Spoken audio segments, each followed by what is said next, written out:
Hey YouTube! What's up guys, Tominator here. Today I'm excited to bring you a compilation of some of the all-time coolest posing moves and maneuvers throughout history. So this one should be pretty fun. Just a quick note before we get started though, that this video is not so much about actual bodybuilding poses per se, but more about showcasing sweet moves, transitions, and other posing related feats we'll call them. Because sure, there's been a ton of amazing, iconic poses throughout the years, like Sergio Oliva's victory pose, or Schwarzenegger's straight arm pose, or this crucifix pose, but this video is more about moves than still shots. So let me show you what I'm talking about. This is going to be more or less in chronological order. So first up we got Frank Zane with his legendary vacuum pose. And I know I just said this isn't going to be about poses, but I feel like the vacuum is much more than just a pose. I mean, this is a freaking feat. Straight up, it takes hours upon hours of training and practice to be able to do this, and even then, there's only a handful of guys in the world who are actually able to pull it off really well, especially in this position here with the arms overhead and ab and thigh. That makes it even more difficult. And I feel like Frank Zane was really the first guy to master this pose, even though other guys before him, like I believe Arnold and Menser, had done it before Zane. Correct me if I'm wrong on that, but I don't think Zane was the first, but even to this day, his name goes hand in hand with the vacuum pose, and so he was certainly probably the first guy to really take it to this level. But in my opinion, another guy came along shortly after who did it even a little bit better. So this is Tony Pearson, aka the Michael Jackson of bodybuilding, and look at that. That's what you call a magnificent midsection. No one today could even dream of doing this. I mean, with all the HGH and insulin, their guts are big and bloated. They can't suck it in to save their life, right? But this is from the 1984 Mr. Olympia, where, appropriately enough, he was actually posing to MJ's Billie Jean. And here he is again, same show. He loved to do the vacuum, and he'd bust it out like 4 or 5 times throughout the course of a single routine. It really got the crowd going, obviously, and he has just an incredibly tight waist, that superbly full rib cage, and a great serratus and V-taper. So he's got all the tools needed to execute this move to the fullest. I mean, even in the crucifix, for God's sake, he could hit a vacuum in almost any position, because the crucifix is already an extremely tough pose to nail as it is, and to hit a vacuum at the same time, I mean, on a scale of 1 to 10, the difficulty level of this pose is like 11. I'm not sure anyone else in history has ever been able to duplicate this feat, so this right here is certifiably God status. Next up, we got Boyer Coe with his Bicep Pop. I'm not sure what else to call it. There was like an official name or term he used for it, but this here is him at the 1982 Mr. Olympia. Looking pretty lean, but you can see it there. Boyer was always noted for his tremendous bicep development. Not only were they very peaked, but he also had probably the best split between his bicep heads of any bodybuilder in history. So this is what allowed him to pull off this move so well and look so impressive in it. And I don't think anyone else has even tried to replicate this feat because, frankly, I'm not sure anybody can. It's a very unique, one-of-a-kind move, and Boyer had it down to a T. Okay, next up we have Charles Glass. That's right, the legendary personal trainer who's worked with many of the top pros throughout the past couple of decades, from Flex Wheeler to Dexter Jackson. Well, it turns out the guy was also an acrobat back in the 80s when he competed. So check it out. I believe he was the first bodybuilder to ever do a backflip on stage. Correct me if I'm wrong on that, because my knowledge of bodybuilding, I was born in the late 80s, right? So my knowledge of bodybuilding pre-1990s is a little bit sketchy. Anyway, look at that form. It's like, it reminds me of a freaking Olympic diver. I mean, this is just textbook. And we'll see more of Charles in a minute, but next we also got another guy who does it nowadays. And yeah, I'm sure many of you guys are probably more familiar with this gentleman because that's right, it's Roelly Winklaar. Yeah, so it turns out one of the biggest mass monster freaks in bodybuilding today is also surprisingly light on his feet. This guy's jumping like a freaking cat. And this is crazy. I didn't even realize it, but this is just from 2016. You can see the sign in the background. Didn't realize he pulled it off so recently. But yeah, just crazy hops on Roelly. I mean, he doesn't stick the landing quite as well as Charles Glass did, but a mighty impressive feat nonetheless. There was also another bodybuilder who competed back in the early to mid-2000s by the name of Tommy Thorvaldsen, and he could do it as well. But I didn't find any good quality video footage of him. But that's okay. I mean, this isn't meant to be an exhaustive list, so we don't need to see every single guy. Just a couple's good. And next up, we return to Charles Glass once again. I'm not even sure what the hell to call this, but this is from the same routine as the other one. And here, I mean, look at this. Look at the balance. Are you kidding me? Is this guy a bodybuilder or a gymnast? I don't even know how this is physically possible, but must take ridiculous core strength and balance, obviously. His fingers have got to be killing right there. I mean, I don't even know how you do this, but I call it like the push-up handstand or like a push-up plank without the legs. It's just crazy. So who knew? Charles Glass was such a crazy poser. It's like a wizard out there. Next up, though, we've got John Brown with his electrocution. And no, don't worry, he didn't get the chair. It just looks like a minor shock. So this guy was always like, you know, he always had a big grin on his face, dancing out there and stuff. He was always having fun on stage. And you can't really see it that well because the quality of this clip isn't the best, but it's a cool little move. So this is from 1985. And John Brown would apparently go on to set up a posing academy where he'd teach other great iconic posers like Vince Taylor, Sean Ray, and also this guy, Melvin Anthony. And for my money, Melvin did it better. So this is from 2006, I believe, and it's a very cool effect. I mean, it's just an amazing example of total body, mind, muscle connection. Because I also love the little head bob there he does at the end. It's like he's powering down. But speaking about electricity, next up we got the robot, as performed by Vince Taylor. So numerous guys have done this move at one or this type of thing at one point or another, including King Kamali, Victor Martinez, Fred Smalls. But to my knowledge, Vince Taylor was the first. Because this clip here is from the '92 Arnold Classic, which he won. And I'm not sure if anyone had done the robot prior to this, so let me know in the comments if you can confirm that he was indeed the first to do it. But anyway, he does this machine-like walk here, and then he does some other robotic moves after. It's a pretty cool little gimmick. And here he is at the Masters Olympia in 2006, and even at age 50, he's still boogieing. And shit, son, that's a pretty impressive physique for a 50-year-old, too. I mean, Levrone looked good at 52 in last year's Olympia, but he's got nothing on this in my mind. I mean, look how jacked and full he is through the upper body.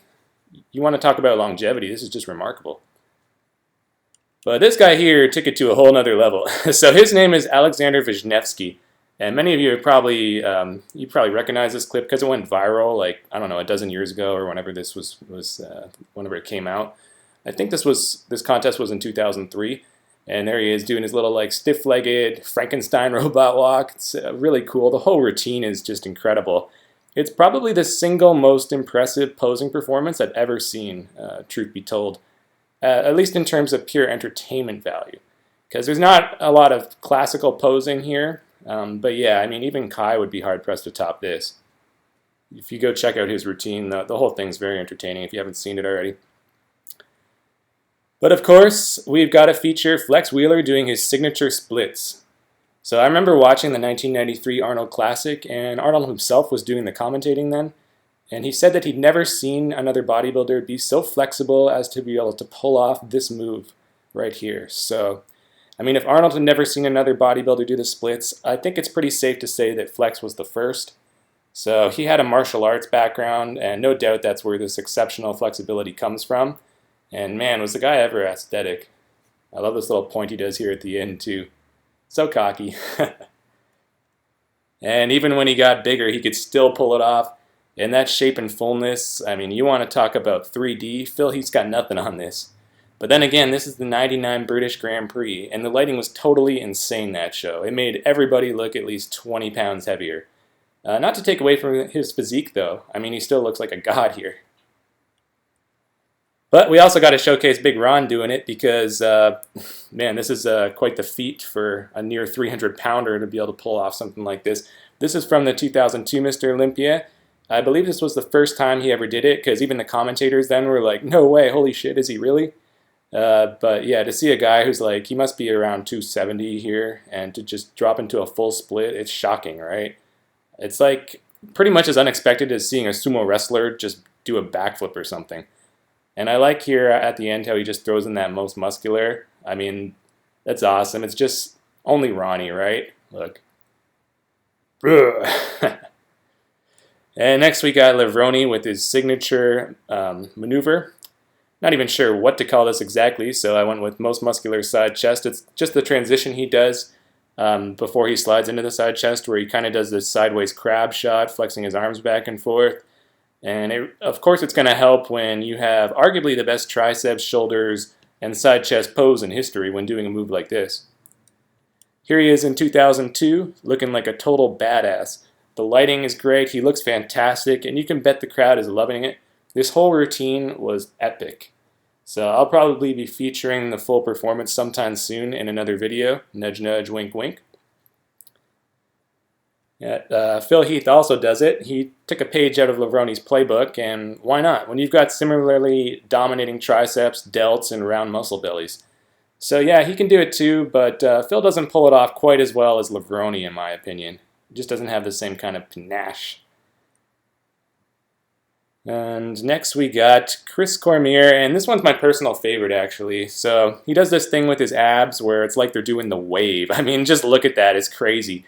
I don't think anybody else in the sport has ever done anything like this. I mean, I've seen some amateurs do it, but nobody in the, like, no top professionals in the pro ranks. So correct me if I'm wrong here, but I think Cormier is the only guy.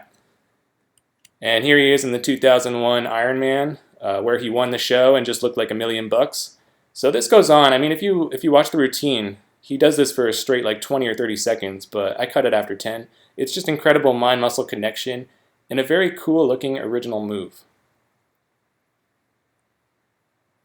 And next, we've got Ronnie Coleman again. I didn't even know what to call this one, so I went with flapping lat spread. And no, that's not fapping, guys. Get your heads out of the gutter. But this one, it's more in the second pose. This one here, it's more like an incremental lat spread, and it's just a very cool demonstration showing off complete back development, and it looks awesome as he's doing it. Also, check out the Christmas tree at the start. So it just makes him look very powerful and dominating, right? And this is how Ronnie won so many Olympias.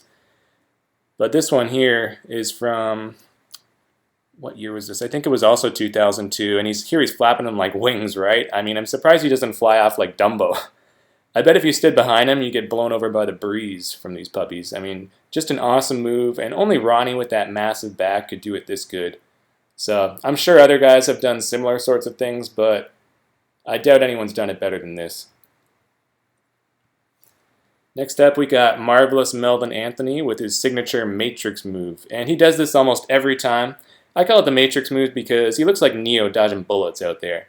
Or, you know, maybe a guy doing the limbo while playing a guitar.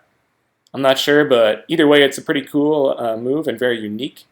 And something like this really takes great balance and flexibility, not to mention core strength, to be able to hold it at the bottom like that. Next up, we've got Darrem Charles with his pop and lock. And I'm not a break dancer or a b-boy or anything, so forgive me if this is not technically a pop and lock, but whatever, that's what I'm going to call it. So he does something like this in most of his routines. And this one right here is very cool because it looks like he's under a strobe light with that jerky stop motion effect. It's just a pretty cool thing, and awesome coordination from Darrem Charles. He's a really exceptional poser. Okay, now even though this one here is not as impressive probably as some of the incredible feats we've just witnessed, I threw in Jay Cutler's heel stomp because, hey, it looks pretty cool too. So surely other guys before him have done it, and even with Jay, I don't even think he really started doing this until 2009. But this clip's from 2010, and for a couple years there, I swear this is all he had to do to win a show. I mean, just boom, down it comes like a thunderous elephant foot and that massive feathered quad. It really kind of speaks for itself. I'm surprised he didn't cause an earthquake or at least crack the stage, but I guess Jay is gentler than he looks, so let's move on. Now, of course, in a video like this, we got to feature Kai Greene, one of the most innovative and creative posers to ever grace the stage. And this headstand thing is Kai's greatest signature move, in my opinion. He does some variation of it in the majority of his routines. So this particular clip right here is from the 2009 Arnold Classic. And he does something similar in 2013 in the Prague Pro Show. And like I said in my last video starring Kai, he really has this incredible balance and athleticism for a guy of his size. I mean, he's basically riding a bike while standing on his head, for fuck's sake. I mean, just nuts. The guy could literally join the circus if he gets bored of bodybuilding. And not only does he do his handstands, he even has the worm as part of his repertoire. So this is also from the 2009 Arnold, and this was really an exceptional routine. I forgot how good he was here when I was listing his other standout shows in my last video, but this is definitely one of his best.